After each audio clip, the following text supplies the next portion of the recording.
Dasar pendidikan Islam. Bagi umat Islam, agama adalah dasar atau fondasi utama dari keharusan berlangsungnya pendidikan karena ajaran-ajaran Islam yang bersifat universal, mengandung aturan-aturan yang mengatur seluruh aspek kehidupan manusia, baik yang bersifat ubudiyah, mengatur hubungan manusia dengan Tuhannya, maupun yang bersifat muamalah, mengatur hubungan manusia dengan sesamanya. Oleh karenanya, dasar pendidikan Islam tentu saja didasari kepada falsafah hidup umat muslim. Pendidikan Islam adalah usaha untuk menjadikan anak keturunan dapat mewarisi ilmu pengetahuan yang berwawasan Islam. Oleh karenanya, agama adalah dasar pendidikan dalam Islam. Landasan pendidikan Islam. Setiap usaha, kegiatan, dan tindakan yang disengaja untuk mencapai suatu tujuan harus mempunyai landasan yang baik dan kuat. Dalam Islam, landasan itu secara garis besar dibagi menjadi 3, yaitu pertama, Al-Quran, kedua, As-Sunnah, ketiga, Al-Ijtihad. Landasan yang pertama adalah Al-Quran. Al-Quran ialah firman Allah berupa wahyu yang disampaikan oleh Jibril kepada Nabi Muhammad SAW. Oleh karenanya, Al-Quran merupakan landasan paling dasar yang dijadikan acuan dasar hukum tentang pendidikan agama Islam. Landasan pendidikan Islam yang kedua adalah As-Sunnah. As-Sunnah didefinisikan sebagai sesuatu yang didapatkan dari Nabi Muhammad SAW, yang terdiri dari ucapan, perbuatan, persetujuan, sifat fisik atau budi, ataupun biografi, baik pada masa sebelum kenabian ataupun sesudahnya. Oleh karena itu, As-Sunnah merupakan landasan pendidikan Islam yang kedua yang merupakan cara pembinaan pribadi manusia muslim. Landasan pendidikan Islam yang ketiga adalah Al-Ijtihad. Ijtihad adalah istilah para fuqaha, yaitu berpikir dengan menggunakan seluruh ilmu yang dimiliki oleh ilmuwan syariah Islam untuk menetapkan atau menentukan suatu hukum atau syariat Islam dalam hal-hal yang ternyata belum ditegaskan hukumnya oleh Al-Quran dan As-Sunnah.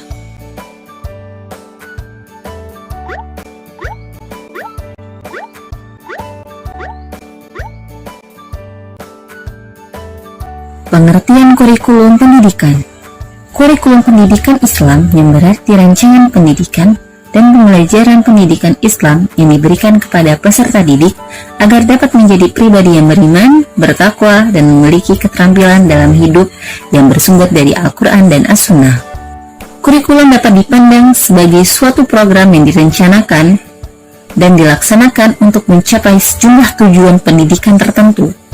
Kurikulum dalam Islam dikenal juga dengan kata manhaj, yang berarti jalan yang terang yang dilalui oleh pendidik bersama anak didiknya untuk mengembangkan pengetahuan, keterampilan, dan sikap mereka. Komponen kurikulum.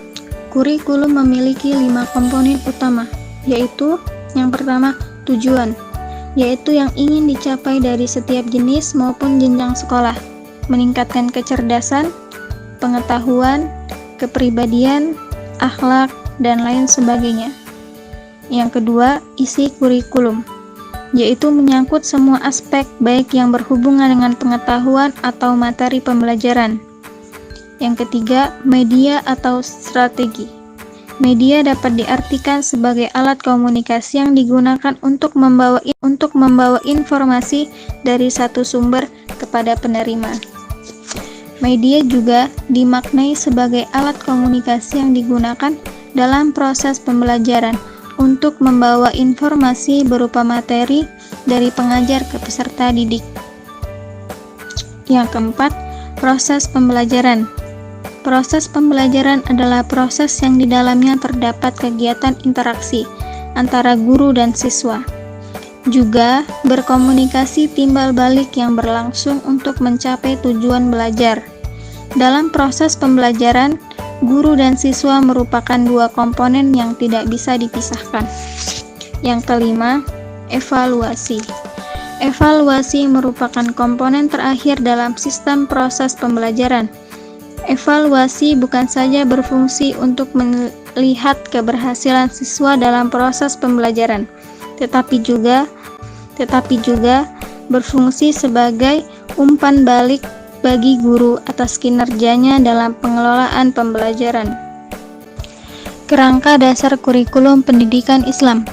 Kurikulum yang baik dan relevan dalam rangka mencapai tujuan pendidikan Islam adalah yang bersifat integrit dan konferensif, serta menjadikan Al-Quran dan hadis sebagai sumber utama penyusunan. Kerangka dasar tersebut adalah: yang pertama, tauhid. Tauhid sebagai kerangka dasar utama kurikulum harus dimantapkan sejak masih bayi, dimulai dengan mendengarkan kalimat-kalimat tauhid seperti azan atau iqomah terhadap anak yang baru lahir. Yang kedua, perintah membaca. Kerangka selanjutnya adalah kerangka membaca ayat-ayat Allah yang meliputi 3 macam. Yang pertama, ayat Allah berdasarkan wahyu.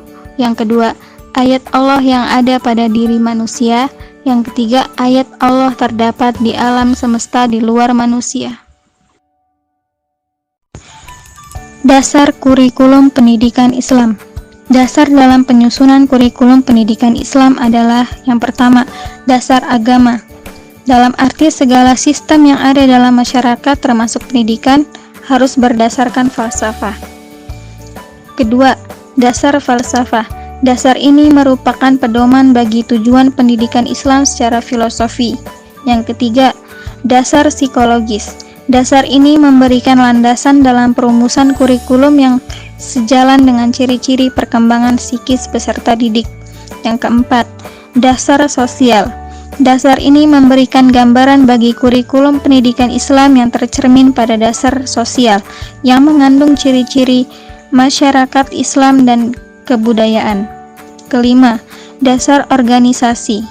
Dasar ini memberikan landasan dalam penyusunan bahan pembelajaran beserta penyajiannya.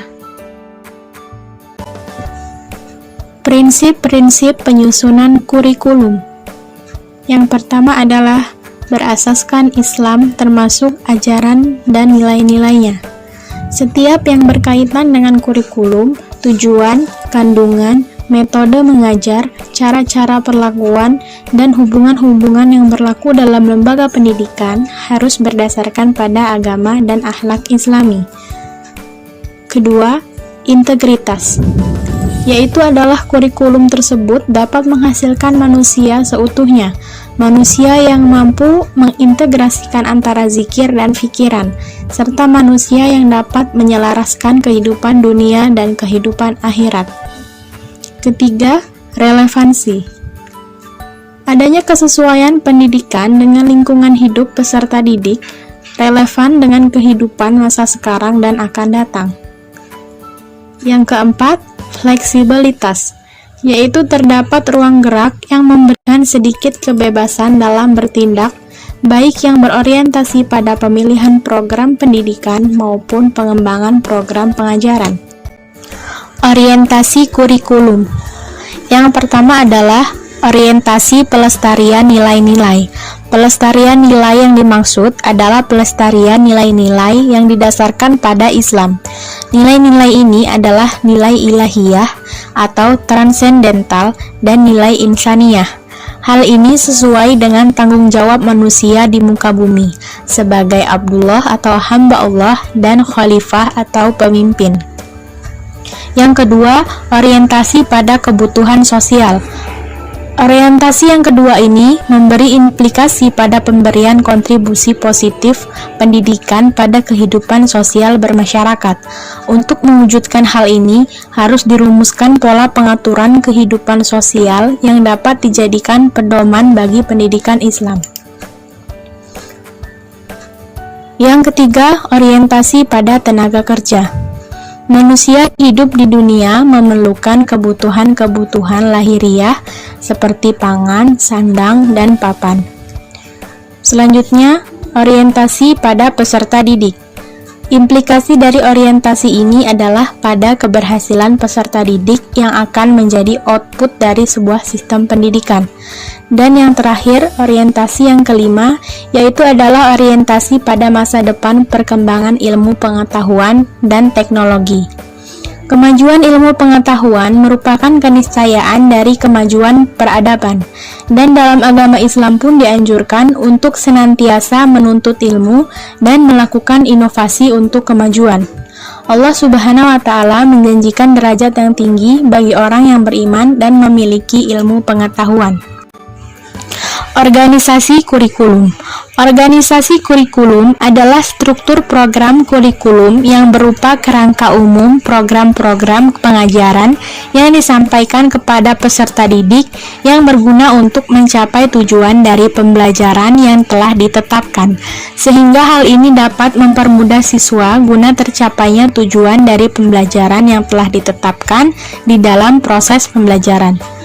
Karena peran dari organisasi kurikulum sendiri adalah sebagai pengatur bahan pelajaran, berikut hal-hal yang berkaitan dengan mata pelajaran, diantaranya alokasi waktu dan juga jadwal pelajaran.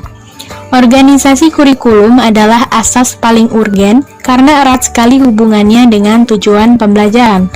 Mengapa demikian? Karena organisasi kurikulumlah yang berperan untuk menentukan bentuk pengalaman yang akan dipersembahkan pendidik terhadap peserta didik dan juga menentukan peranan peserta didik dan pendidik di mana keduanya terlibat aktif dalam penerapan kurikulum.